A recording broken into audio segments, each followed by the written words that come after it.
This is the second part of the Chapter 3, Unit 7 test review, starting with problem number 10.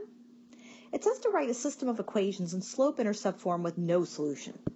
So let's recall. A system of equations with no solution means that they're parallel. In order for the two lines to be parallel, they have to have the same slope, but different y-intercepts. So this problem actually tells you to put them in slope-intercept form. So it doesn't matter what my equation is. Maybe I'll call the first one y equals negative 5x plus 6. So I'll call the second equation negative 5x minus 4. They're both in slope-intercept form, and they have the same slope but different y-intercepts. If for some reason I had asked you to put them in standard form rather than slope-intercept form, you would have written, 5x plus y equals 6 and 5x plus y equals negative 4. This is standard form. And this is slope-intercept. And again, I just review this because I don't remember what the question on the test actually asks you to do. Number 11. I want to solve the system y equals 2x minus 3. 5x plus 3y equals 46. I'm going to solve this problem algebraically because I think it is always beneficial to do it. However, you are more than welcome to solve this for y and then put it in your graphing calculator and use the intersect function. Or you can put this in standard form and then use the matrix. However, I want you to notice that the system is set up to do substitution. How do I know? Because one of the two equations is actually solved for a variable. This one's solved for y, so I can substitute it into the second equation in place of y. Remember, I'm replacing y with 2x minus 3. If you still have an equation with both x and y in it, then you've done something wrong. If you substitute correctly, one of the two variables goes away. Well, now that I've done my substitution, this is just a straightforward algebra equation. I'm going to distribute.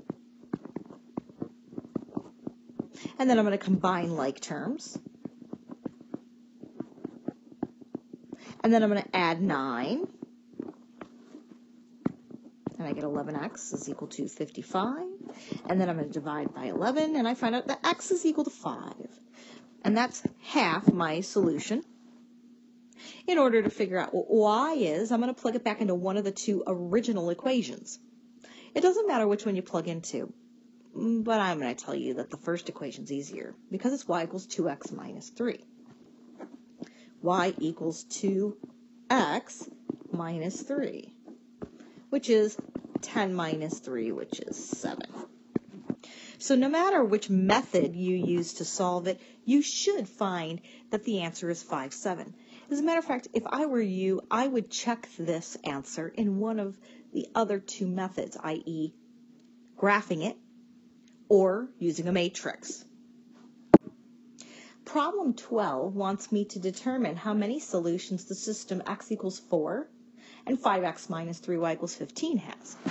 Just a reminder, x equals 4 is a vertical line, up and down. Any equation that says y equals a number is horizontal.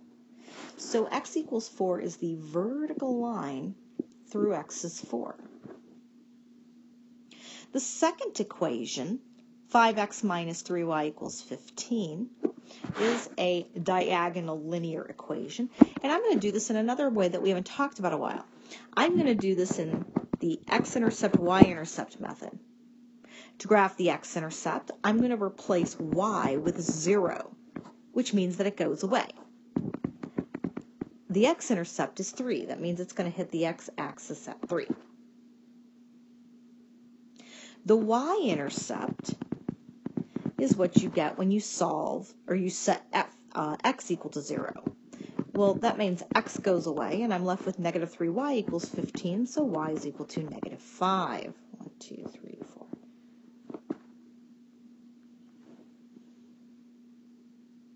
Let's see.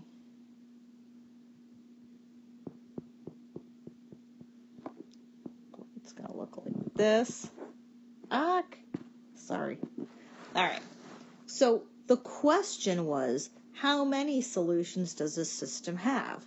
The three answers you can get are one solution, no solution, or infinitely many solutions. Remember, if the graph intersects one place, we say that it has one solution. The question was not where is the solution. The question was how many solutions does it have? So we say the answer is one solution. Did I actually have to graph this to determine this? No. Remember, you know you have one solution if the slopes are different. Vertical lines, we say, have no slope or undefined slope. The second equation, if you solve it for y, you find out that the slope is 5/3. 5/3 is not the same as undefined. Therefore, it was going to have one solution. In problem number 13, we want to graph the system of inequalities. Y is greater than or equal to negative 3x minus 5. Y is less than 2x plus 6. Remember that we graph inequalities like equations. The only difference is you have to ask yourself, should the line be dashed or solid? That depends on the inequality symbol. And you have to determine which side of the line gets shaded. So let's start with the first equation. I'm going to do this the long way, but you are always welcome to put it in your calculator and use the table to help you plot points correctly. The y-intercept is at negative 5. 1, 2, 3, 4. Here's negative 5. And the slope is negative 3. That means down 3 to the right 1. Since I'm going to run out of space here on my screen, in order to plot more points, I'm going to go up 3 to the left 1. Remember, if the slope is negative, the line should go down from left to right. That should help you in determining if the line you drew is correct. If the slope is negative, but your line's going up from left to right, something probably went wrong. The second equation is 2x plus 6. So I'm going to start with a y-intercept of 6. 1, 2, 3, 4, 5, 6. There's 6. And the slope is 2 over 1. That means up 2 to the right 1.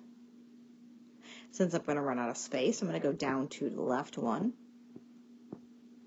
a couple of times just to make sure that I have a nice line. All right. With inequalities, we do not care about the point of intersection because the solution to a system of inequalities is not the point of intersection. It is the region where the two graphs shadings intersect. A former teacher here at Waukegan High School once told her students to label these regions 1, 2, 3, and 4. As a matter of fact, I'm not going to use Roman numerals because I do not want to confuse it with quadrants. Here's the deal. When you shade these, the overlapping region will be in one of those 4 regions. Let's figure out which region is which. Let's start back with the blue line, which is the first inequality. How do you know which side of the line gets shaded? If the inequality is in slope-intercept form, the inequality points in the direction you shade from the line. Greater than or equal to means you shade this way. Now let's look at the red line. Y is less than 2x plus 6. Less than means shade below the line. I know, you want so badly for it to mean shade to the left, and it doesn't. The inequality tells you to shade above or below the line, and it turns out you shade this way. Therefore, the intersecting region is going to be in here, in region 1. Now, remember one of the other things that you can do to determine if you did this correctly is you can put it into your calculator. This is what the graph should look like. Notice where the two shadings are intersecting. It's where you have all the boxes. My calculator has the old operating system on it, so I screwed this up now that I'm thinking about it. The red line should be dashed, shouldn't it? If I had done this correctly. And the blue line should be solid. Now the graphing calculator that I'm using, which is clearly a TI-83 Plus, and is, I don't know how old. I'm going to go with, this calculator is probably as old as some of you. Crazy, isn't that? So on your newer version of the calculator, it's really nice because it'll actually show you that this line is the dashed line and the other one's solid. Mine doesn't, but at least it shows you where the shadings overlap, and so you can determine that this should be your dashed line and the other one should be solid, and this is the region where they overlap. In number 14, it says, how can you tell a solution in problem 13? A solution is any point within the shaded intersection. Remember that the solution has to satisfy both inequalities, and the only points that will satisfy both inequalities are any points that are within the shaded intersection or on the line y is greater than or equal to negative 3x minus 5. The reason is because in an inequality, when you graph it, if the line is solid, any point on a solid line is also a solution. However, any point on a dashed line does not satisfy both inequalities. In problem 15, I want to make $15 an hour for babysitting. This is not typed out correctly. And I want to make $18 an hour mowing lawns. I want to make at least $200, but I don't want to work more than 12 hours. Let's write a system of inequalities to represent the situation. And then in problem 16, we're actually going to solve that system. The first thing I need to do is I need to identify variables to represent the amount of time babysitting and the amount of time mowing lawns. Now, it is okay if you want to use X and Y every time because you like X and Y. It is okay if you want to use B for babysitting and L for lawns or M for mowing lawns. I don't care what you want to use, as long as you identify them. So why don't we call X the number of hours babysitting, and let's call Y the number of hours mowing lawns. So in order to make at least $200, I need to work 15x plus 18y. At least is greater than or equal to 200. I know you see the word least and you really want it to be the less than symbol, and it's not, because at least means you want to make more than that. The second inequality has to do with the number of hours you're working, not with the amount you're charging. So the second inequality is just going to be x plus y. No more than means less than or equal to. So there's my system. And then in problem 16, we're going to solve that system. Now, when we're dealing with real-world problems, I'm a big fan of using the matrices. So ignoring for a moment the inequality symbols, I'm going to solve 15, 18, 200, 1, 1, 12. And I'm going to RREF that. Actually, I just realized I don't want to do that because this is a system of inequalities. I only do this when I want to do systems of equations. All right, so I'm going to go back and I'm going to graph this. And let's see, I'm going to use regular graph paper here. All right, when I'm doing a real-world problem, I'm only going to graph this in quadrant 1. The reason I'm going to do this in quadrant 1 is because x and y refer to the number of hours worked. Hours can't be negative, so it can only be in quadrant 1. Let's see. The best way to graph this is to do the x and y intercepts. So for the first inequality, the x-intercept is going to be where y is 0, and I ignore the inequality for a moment. And I know that x is about 13.3 repeating.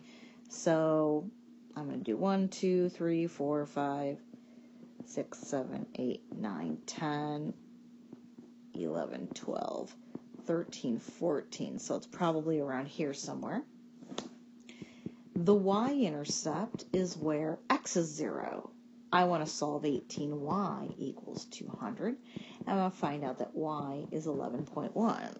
1, 2, 3, 4, 5, 6, 7, 8, 9, 10. This is 11, so it's about here somewhere. And then I'm going to connect those dots to the best of my ability. And then the shading is greater than, so it's above. The second inequality, when I do the x and y intercepts, the x-intercept is easy because it's going to be 12, and the y-intercept is also 12. So there's 12, and there's 12, and then the problem with this is I'm hand drawing it. It's better if I use straight edge. All right. This is less than, so I'm going to do this, and I'm going to find out that the two graphs intersect in here. And the deal with this is that any ordered pair that falls in the purple region or on the red or green line surrounding the purple region is going to be a solution to my system. It's going to be a solution where I'm going to make more than $200, but I'm working less than 12 hours. And that is the end of the review for the Chapter 3, Unit 7 test.